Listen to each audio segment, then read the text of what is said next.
नमस्कार। स्वास्थ्य की पाठशाला एक नई पहल के 7वें पायदान पर आज हम फिर उपस्थित हैं डॉक्टर संदीप कुमार के साथ। जब से मनुष्य की उत्पत्ति हुई है, लगभग तभी से रोग भी होते होंगे और ऐसे रोगों की एक लंबी फहरिस्त है। रोग हमें कैसे ग्रस्त करते हैं, इनका एक आसान सा समायोजन है जिसको एक रिपोर्ट के माध्यम से समझाया जाता है। यह रोग मानव के ऊपर ट्रिपल बर्डन का बीमारी का तिहरा बोझ है। तो ये बीमारियों की भार से क्या तात्पर्य? जी डॉक्टर जी, बहुत अच्छा विषय लेके आज चली हैं आप। ट्रिपल बर्डन मानव जाति के ऊपर एक बोझ है, और जब से आपने कहा मानव की उत्पत्ति हुई होगी तभी से व्याधियां या बीमारियां हुई होंगी, और बीमारियों का बोझ होता है इंसान। किसी को लंबी बीमारी हो जाती है, किसी की बीमारी से मृत्यु हो जाती है। पुराने जमाने में टीबी, हैजा ये इत्यादि से मृत्यु हो जाती थी। अभी हमने हाल ही में देखा कि कोविड से कितने प्रियजन चले गए, असामयिक मृत्यु हो गई। कभी सुनते हैं हार्ट अटैक से डेथ हो गई, कभी सुनते हैं कैंसर से मृत्यु हो गई। तो ये बीमारियों का बोझ है। इसमें व्यक्ति विकलांग भी हो जाता है, इसमें व्यक्ति पलंग पे भी पड़ जाता है और बीमार हो जाता है और असामयिक मृत्यु हो जाती है। तो हमारी सरकार को यह जो प्रबंध करते हैं, यह जो मनीष समाज के सुधारक हैं, उनको प्रबंधन करना पड़ता है, अस्पताल बनाने पड़ते हैं। सरकार का एनुअल बजट है, उसको हम एलोकेट करते हैं। तो उस हिसाब से कि हम कितने रिसोर्सेस, कितने अपने जनसाधन को किस तरफ भेजें, यह इसको क्लासिफाई किया है एक त्रिकोण के माध्यम से, और उसको कह दिया गया है बीमारियों का तिहरा बोझ या तीन तरफा बीमारियों का बोझ, triple burden of the disease on human being. तो ये जो तीन तरह से बीमारियों के बोझ है, इसका आज की मॉडर्न मेडिकल साइंस में क्या रोल है? क्या इसका संबंध क्या है आपस? मॉडर्न मेडिकल साइंस के लोगों ने ही ये ट्रिपल बर्डन को पब्लिक हेल्थ के लोगों ने डिफाइन किया है, और उन्होंने कहा कि साहब जो कम्युनिकेबल डिजीज है, यानी कि संचारी रोग है, यानी कि इंफेक्शियस डिजीजेस हैं, जैसे कि अभी कोविड हुआ जो रेस्पिरेशन के अंदर हो जाती है, आपने सुना होगा हैजा हो जाता है, कॉलरा हो जाता है, हमारे देश में ट्यूबरक्लोसिस हो जाती है, पुराने जमाने में लेप्रेसी बहुत हो जाती थी जिसको कुष्ठ रोग कहते थे। ये सब एक बर्डन है, उसको कम्युनिकेबल डिजीजेस कहते हैं। इसको फर्स्ट बर्डन कह देते हैं। कम्युनिकेबल डिजीजेस के अंदर मैटरनल और चाइल्ड हेल्थ भी जोड़ा गया है, क्योंकि मैटरनल हेल्थ वो है कि प्रसव के टाइम में या बच्चे को जन्म देते हुए बच्चे की मृत्यु हो जाए, नवजात शिशु की, या माँ की मृत्यु हो जाए, तो एक बहुत बड़ी दुर्घटना है किसी समाज के लिए।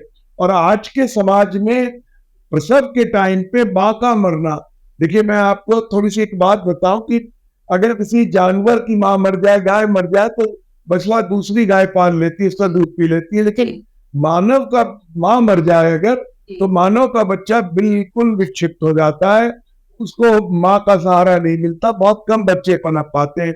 इसलिए माँ का जीना बहुत, इसको मैटरनल हेल्थ को एक तरीके से किसी भी देश की MMR कही गई है, मैटरनल मॉर्टेलिटी रेट, और किसी देश का नॉर्मेटिव मानक कहा गया है कि एक देश को कैसे आके कि उनकी हेल्थ सुविधा कितनी अच्छी है। इसलिए अत्यंत आवश्यक है कि हम न्यूबॉर्न मॉर्टेलिटी और मैटरनल मॉर्टेलिटी को कम करें। और तीसरा जो कम्युनिकेबल डिजीज में जोड़ा है वो है न्यूट्रिशनल डेफिशिएंसी डिजीज। पीबी में भी और वैसे भी अगर भोज्य पदार्थ ऐसे जैसे विटामिन, मिनरल, पानी या प्रोटीन, कैलोरी या इनकी कमी से जो मृत्यु हो रही है, या इसकी वजह से जो बीमारियां हो रही हैं, या कोई बीमारी बढ़ रही है जैसे मीजल्स में, ट्यूबरक्लोसिस में, अगर शरीर का पोषण अच्छा नहीं है तो डेथ हो जाती है। यह सब प्रथम बर्डन है, ट्रिपल बर्डन का फर्स्ट बर्डन है communicable disease, maternal and child health and nutritional diseases. तो ये ट्रिपल बर्डन तीन भागों में है। पहला संचारी रोग यानी कम्युनिकेबल डिजीज, दूसरा नॉन कम्युनिकेबल डिजीज यानी गैर संचारी रोग, और तीसरा रोड ट्रैफिक एक्सीडेंट। जी, मैं इसको थोड़ा सा और एक्सप्लेन कर दूं। तो कम्युनिकेबल डिजीज मैंने थोड़ा सा एक्सप्लेन किया। नॉन कम्युनिकेबल डिजीज, इनको आप कह सकते हैं कि शायद इनमें बहुत से लाइफस्टाइल डिजीजेस है।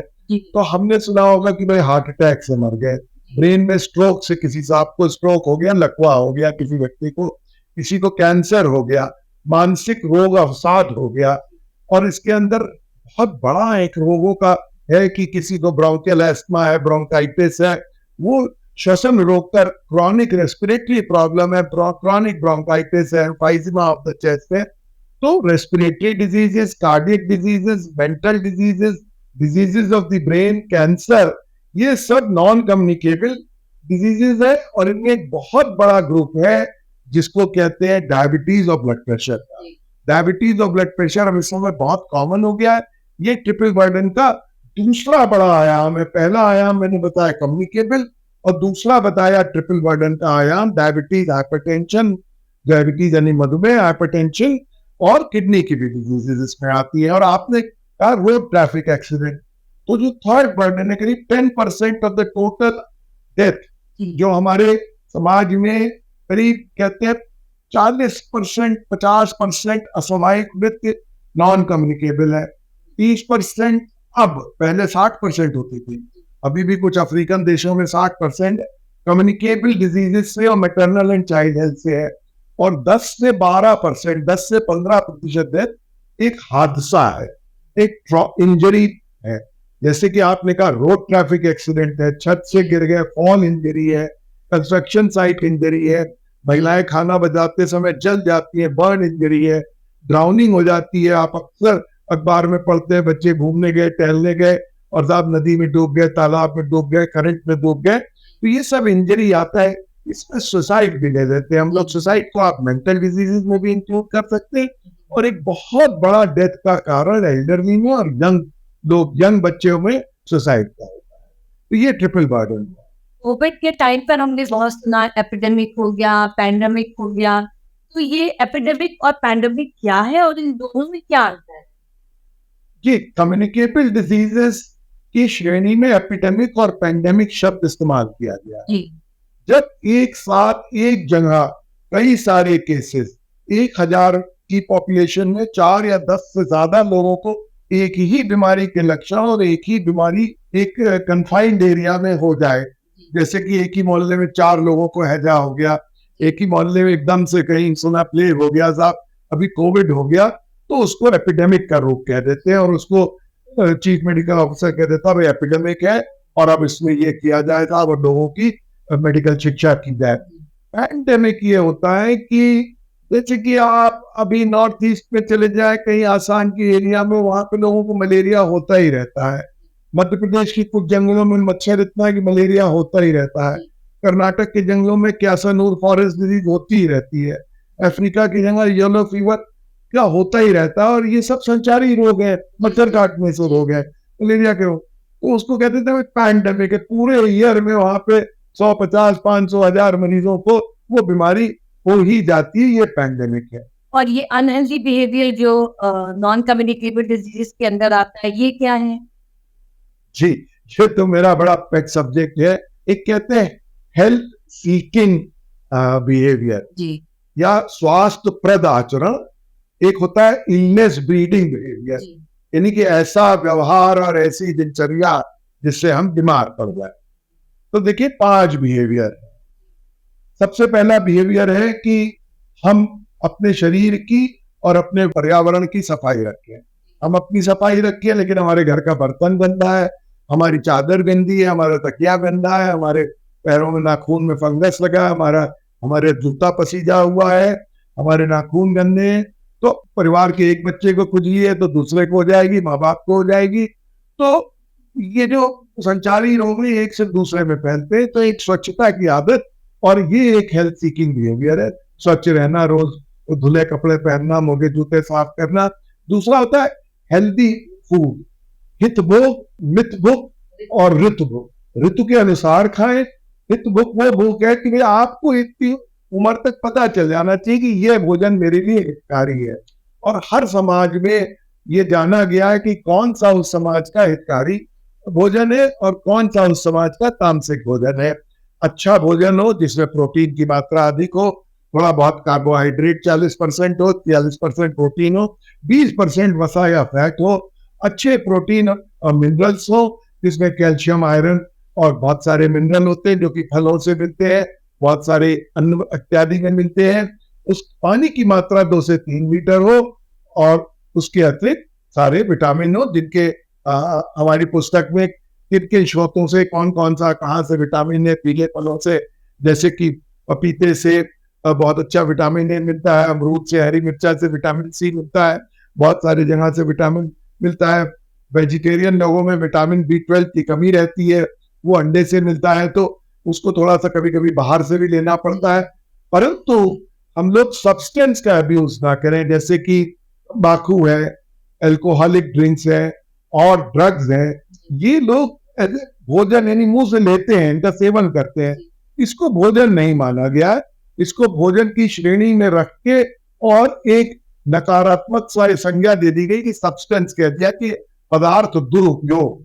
अगर हम तंबाकू का इस्तेमाल कर रहे हैं, अल्कोहल का इस्तेमाल यानी शराब किसी भी प्रकार से पिया है, तंबाकू के सेवन के कई तरीके हैं, स्मोकिंग है, चूइंग है, रबिंग है, और ड्रग्स तो आप जानते हैं 2 साल में जीवन का क्षय करती है और फिर आप उड़ता पंजाब हो जाते हैं। ये फेमिलियल जेनेटिक की आनुवांशिक बीमारियां ये क्या होती है? क्या कैंसर एक आनुवांशिक बीमारी है? जी वर्षा जी, ये भी नॉन कम्युनिकेबल में आएगा और ये हो रही है। ये देखिए, एक तो होती है कंजेनाइटल बीमारी, जन्मजात पैदा हुआ तो बच्चे का पैर टेढ़ा है, बच्चे की ये होठ या लिप कटे हुए हैं या थ्रोट कटा हुआ है, या रीढ़ की हड्डी के अंदर स्पाइना बाइफिडा है और रीढ़ की हड्डी के अंदर छेद हो गया, वहां पे स्वेलिंग हो गई है, तो जिसको मेनिंगोसील कहते हैं। तो हर कंजेनाइटल बीमारी जो होती है वो हेरिडिटरी बीमारी या फेमिलियल बीमारी नहीं होती है। हेरिडिटरी या फेमिलियल बीमारी वो होती है कि हेरिडिटरी ट्रेट होता है। आपको लोग कहते हो देखो 2 भाइयों की शक्ल कैसे मिलती है, अच्छा ये तो तुम उसके भाई हो, लोग देख के पहचान लेते हैं। डायबिटीज या हाइपरटेंशन भी जी बिल्कुल जी। जैसे 2 लोगों में मैं आपको बताता हूँ, जैसे 2 लोगों की शक्ल मिलती है, कभी कभी मेरे घर में मैं फोन उठाता था तो लगता था, लोग कहते थे बिल्कुल तुम्हारी आवाज तुम्हारे पापा जैसी है, तो आवाज भी बहुत मिलती है। इसी प्रकार से ये जेनेटिक ट्रेट है, और जब जेनेटिक ट्रेट होता है कि परिवार में 4 सदस्यों को डायबिटीज है, तो उस परिवार में जो बच्चे पैदा होते हैं तो वो जैसे मजाक के तौर पे मेरे सर पे बाल कम है, पर मेरे पापा के, चाचा के, मेरे छोटे भाई के बहुत अच्छे बाल है, मेरे ग्रैंडफादर के, ग्रेट ग्रैंडफादर के बुढ़ापे तक बाल बहुत अच्छे थे, पर मेरे ननिहाल में मेरे चारों मामाओं के बिल्कुल बाल नहीं। तो मेरे घर में कहा जाता है देखो ये ननिहाल से गंजा होके आया है। तो इसी प्रकार से डायबिटीज है, इसी प्रकार से ब्लड प्रेशर है। डायबिटीज, ब्लड प्रेशर जिस प्रकार से आप एक ट्रेट को इनहेरिट करते हैं, वो इसको जेनेटिक डिजीज नहीं कहेंगे, ये जेनेटिक हेरिडिटरी ट्रेट होता है जिसमें डायबिटीज होने की टेंडेंसी ज्यादा है। और कुछ एनवायरमेंटल फैक्टर से जो पर्यावरण से हम ले लेते हैं, जैसे कि स्ट्रेस ले लिया, ऐसा बहुत ज्यादा high carbohydrate, high glycaemic index का फूड जिसमें मिठाई, चीनी और बहुत ज्यादा गेहूं, चावल, आलू इत्यादि का इस्तेमाल है, तो डायबिटीज हो जाती है। स्ट्रेस की वजह से डायबिटीज हो जाती है, ब्लड प्रेशर हो जाता है। अगर हरी भरी करी बिल्कुल जीवन आपाधापी का जीवन है तो उसके अंदर ये बीमारी हो जाती है। फिर आपने पूछा कैंसर अनुवांशिक है जी। इसमें मैं 1 मिनट जरूर बोलना चाहूंगा कि कैंसर एक बेसिकली जेनेटिक डिजीज है, कि भाई तंबाकू से फेफड़े का कैंसर हो जाता है, जवान का कैंसर हो जाता है, मुंह का कैंसर हो जाता है, तंबाकू मत खाओ। और हम लोगों ने मिलजुल के गवर्नमेंट को बहुत ज्यादा रेवेन्यू मिलती है एक्साइज की, अब तो वो GST हो गई तंबाकू बेचने से, फिर भी हर सिगरेट के पैकेट पे, हर बीड़ी के पैकेट पे, पान मसाले के पैकेट पे स्टैट्यूटरी वार्निंग दिखा दी गई है। और अगर 100 लोग तंबाकू का 20 साल तक सेवन करते हैं, 25 साल तक सेवन करते हैं, तो मात्र 10 को मुंह में कैंसर या फेफड़े में कैंसर या ब्रोंकाइटिस या हार्ट अटैक होता, 90 को नहीं होता। तो वो 90 लोग समाज में कहते थे हमने भी तंबाकू इस्तेमाल किया, हमने भी तंबाकू इस्तेमाल किया, हमें तो कैंसर नहीं हुआ। इसको ऑड्स की गणित कहते हैं। अगर वो न 10 लोग तंबाकू का इस्तेमाल न करते तो शायद 1 या 2 को कैंसर होता। इस odds की गणित को मैं यहाँ नहीं समझा पाऊंगा, समय का अभाव है, और उसको यहाँ पे समझाने के लिए शायद ब्लैक बोर्ड और दूसरे तरीके की के प्रबंध की आवश्यकता है। पर कभी मौका मिलेगा तो यूट्यूब पे मैं इसको जरूर आसान बना के, हम लोग अपनी क्लास में तो पढ़ाते ही ऑड्स रेशियोज को, कि तंबाकू के सेवन से, शराब के सेवन से कैंसर होते हैं, और इनमें जरूरी नहीं है कि किसी एक को नहीं हो रहा है तो आप भी मान लें आपको नहीं होगा या एक व्यक्ति को तो नहीं ये होगा, तो लाइफ और किसको होगा, नहीं किसको होगा। अब यहाँ बात आ गई अनुवांशिक की, कि जो कैंसर की जीन लेके पैदा हो उसको प्रोटो ऑन्कोजीन कहते हैं। जैसे कि आप प्रोटो ऑन्कोजीन लेके कोई पैदा हो गया और उसने तंबाकू खा लिया या तंबाकू 20 साल तक, तो वो जीन खुल गई, अनफोल्ड हो गई और उसमें कैंसर हो गया। लेकिन अगर उसके पास कैंसर की प्रोटेक्टिव जीन है जो कैंसर को प्रोटेक्ट करती है, डीएनए की रिपेयर की जीन है, तो वो तंबाकू खा भी रहा है पर उसका डीएनए थोड़ा सा तंबाकू की वजह से डैमेज भी हो रहा है। डीएनए रिपेयर जीन बहुत बढ़िया उसने साहब इनहेरिट की है, कैंसर की प्रोटेक्टिव जीन बहुत बढ़िया इनहेरिट की है। इसलिए कैंसर भी एक प्रकार की जेनेटिक डिजीज है, और बहुत सारे कैंसर तो अनुवांशिक है, जैसे BRCA1 gene positive breast cancer अनुवांशिक है, और कई सारे कैंसर हैं जैसे डिगॉट सिंड्रोम है, मुझे एक दो का नाम इस समय नहीं याद आ रहा है। कुछ कैंसर तो बिल्कुल सटीक तरीके से अनुवांशिक है, कोलन कैंसर उनमें से एक। रोग का बोझ स्वास्थ्य की बड़ी समस्या है जिसको वित्तीय लागत, मृत्यु दर, रुग्णता या अन्य संकेतकों के आधार पर मापा जाता है। हमने सुना है इसे अक्सर डाली क्वाली से निर्धारण होता है इसका, क्या ये सही है? डॉक्टर साहब अभी जरा समझाइए कि क्वालिटी एडजस्टेड लाइफ ईयर्स या डेली एडजस्टेड लाइफ ईयर्स क्या हो? आप बहुत ज्यादा पढ़ के आई हैं डाली और क्वाली, ये हम लोग देखिए पढ़ाते हैं, और आज ये वीडियो जो हम बना रहे हैं ये एक जन सामान्य के लिए बना रहे हैं। इस कंसेप्ट को देखिए कोशिश करते हैं हम इस छोटे से वीडियो के माध्यम तक आपको पहुंचाने के लिए। देखिए मेरी उम्र मान लीजिए 50 से 60 साल है, तो मैंने 60 साल में मैंने कितनी मेडिकल लीव ली। अगर मेरी हड्डी टूट गई और मैं 6 हफ्ते के लिए भर्ती हो गया अस्पताल में, तो वो 6 हफ्ते मैंने ड्यूटी नहीं किया, काम नहीं किया, अपनी मोटरसाइकिल स्कूटर कार नहीं चलाई। हो सकता है मुझे तनख्वाह मिली होगी, अगर मैं किसी डेली वेज जॉब पे हूँ तो मैंने वो तनख्वाह छोड़ दी। मैं रिक्शा चलाता हूँ तो मैं रिक्शा नहीं चला पाया, मेरी आमदनी उस दौरान 0 हो गई। तो ये मेरे डिजीज एडजस्टेड लाइफ है। तो अगर किसी को पोलियो या ऐसी बीमारी है और एक व्यक्ति की मान लीजिए एवरेज एज 70 साल है और 3 साल वो लकवे में, उसको लकवा पड़ गया 50 साल की उम्र में, उसने 20 साल लकवे में पलंग को गुजार दिए, आप लंगड़ा के चल दिए, या हाथ कट गया तो कटे हाथ पे, मिलिट्री में कटे हाथ पे चले, तो डिजीज एडजस्टेड लाइफ ईयर से YLD कहते हैं, years of life with disease and infirmity. तो क्वालिटी एडजस्टेड लाइफ ईयर्स हुए क्योंकि मेरी एक फुल क्वालिटी लाइफ। आज के जीवन में आप हैं, हम हैं, हम जो चाहते हैं करते हैं। हम देर तक सोना चाहते हैं, देर तक सोते हैं, उठना चाहते हैं, गाड़ी चलाना चाहते हैं, ऑफिस जाना चाहते हैं, अपनी स्वेच्छा के मालिक है। वो क्वालिटी है, क्वालिटी एडजस्टेड ऐसा जीवन। तो हे प्रभु मुझे ऐसा जीवन दो कि अगर मैं 70 साल तक जीऊं तो मेरे 70 साल क्वालिटी को स्वस्थ जीवन हो, मैं चलता फिरता काम करता हुआ क्वालिटी एडजस्टेड लाइफ ईयर पे जीऊं।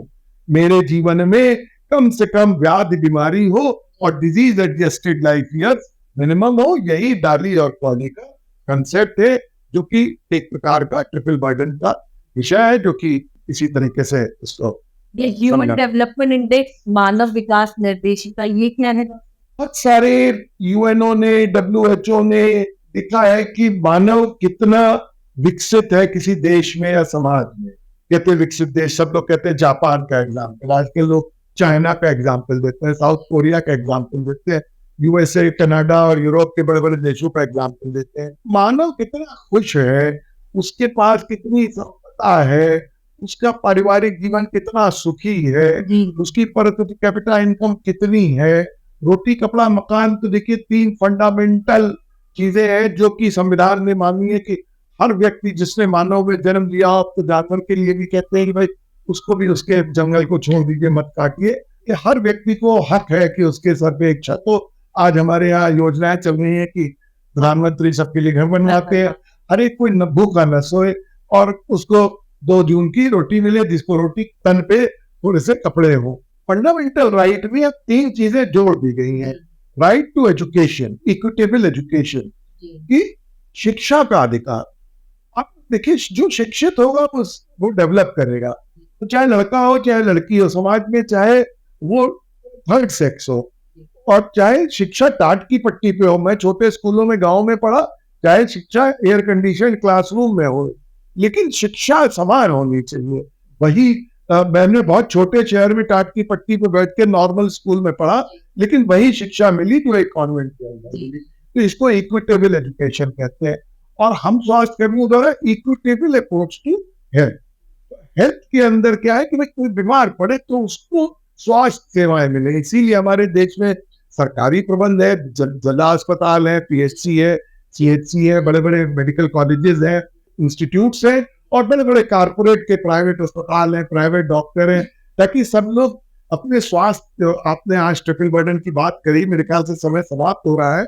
इसको विषय को ये समाप्त करते हैं कि जो बीमारियों का बोझ है, व्याधियों का बोझ है, उसको ठीक करने के लिए जो सरकार की, समाज की जिम्मेदारी है, जिसको कि हम कहते हैं right to equitable health care और access to the health care. Health care तक हम पहुंच पाए।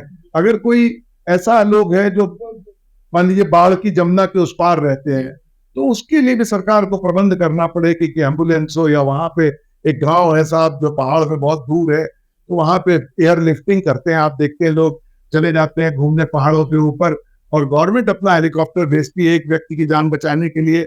शायद कभी कभी 20-20 लाख रुपए खर्च हो जाता है जब प्राकृतिक आपदा आती है। तो इसी सब को इक्विटेबल हेल्थ केयर कहते हैं, और यही ट्रिपल बर्डन है। और उसका आखिरी सवाल, मृत्यु के 10 ग्लोबल कारण क्या है, ये और बता दीजिए, फिर इस चर्चा को यहाँ समाप्त। मृत्यु के 10 बड़े ग्लोबल कारण, जी, जो कि ट्रिपल बर्डन के तीनों कहीं भी आ जाएंगे, उनको देखेंगे तो सबसे बड़ा कारण है कार्डियोवैस्कुलर। वैस्कुलर कहते हैं कि हमारी जो उम्र बढ़ती है उसमें क्या खराब हो रहा है, हमारी खून की नलियां जाम हो, तो उससे या तो हमें हार्ट अटैक हो जाएगा, हार्ट को खून नहीं मिलेगा, और जब तक ये हृदय चल रहा है शरीर में, जब तक ये जन्म से लेके या फीटल लाइफ से लेके मृत्यु तक धड़क रहा है, ये थकता नहीं है। हार्ट अटैक हो गया, ब्रेन मेरा चल रहा है, मैं बोल रहा हूँ, और ब्रेन के अंदर ब्लड सप्लाई रुक गई तो ब्रेन अटैक हो गया। पैर के अंदर जहाँ पे खून खत्म हो रहा है, तो जहाँ पे साहब खून की नली का एंड हो रहा है, हार्ट अटैक, ब्रेन अटैक, और पैर में तो पैर की उंगली कट जाएगी, जिसको कि फुट अटैक कह देते हैं। इसको कार्डियोवैस्कुलर डिजीज कहते हैं। क्रॉनिक लंग डिजीज, जिसके अंदर सीओपीडी, अंतर की ब्रोंकाइटिस, एस्मा, सांस की बीमारी, दमे की बीमारी, ट्यूबरकुलोसिस, ये दूसरे नंबर की है। डायरिया से पेट के अंदर रोगों में, खासतौर से बच्चों में, पहले जमाने में बहुत डायरिया होता था, आज से 10-20 साल पहले, पहले जमाने में थोड़े दिन पहले, जैसे कालरा भी कह देते हैं या कॉलरा कह देते हैं, वो बहुत बड़ी चीज है। टीबी एक बहुत बड़ी रोग है। न्यूनेटल में नवजात शिशु की मृत्यु हो जाना, बर्थ करते समय, प्रजनन के समय माता की मृत्यु हो जाना एक बहुत बड़ी दुर्घटना है, और ये भी एक बड़ा कारण है। सेल्फ हार्म, यानी कि अपने आप को मार लेना, सुसाइड। और कहते हैं कि 8th बिगेस्ट किलर वर्ल्ड में जो है सुसाइड है, 8वें नंबर पे सुसाइड को रखा गया है। और तीसरा होता है इंजरीज, और इंजरीज में सबसे बड़ी है road traffic accident, domestic injury जो घर में चोट हो जाती है, आप कुछ कर रहे हैं, स्टूल पर से गिर पड़े, पैर टूट गई, हड्डी टूट गई। और इंडस्ट्रियल इंजरी, इंडस्ट्री के अंदर, कंस्ट्रक्शन इंडस्ट्री में आप सुनते हैं, अभी कल खबर आई है कि साहब एयरपोर्ट के ऊपर जो है पूरा एयरपोर्ट का शेड गिर गया, और उसके अंदर कोई दब के मर गया, मजदूर जो है कंस्ट्रक्शन साइट के ऊपर मर गए। और यही सब 8-10 कारण है जो कि मुख्य कारण है जिनसे कि असामयिक मृत्यु हो जाए। बहुत बहुत धन्यवाद डॉक्टर संदीप, आपने बहुत अच्छा समझाया कि ट्रिपल बर्डन तीव्र बोझ क्या होता है। जी, यही है बीमारियों का तीव्र बोझ और असामयिक मृत्यु के और बीमारियों के मुख्य कारण। धन्यवाद, नमस्कार।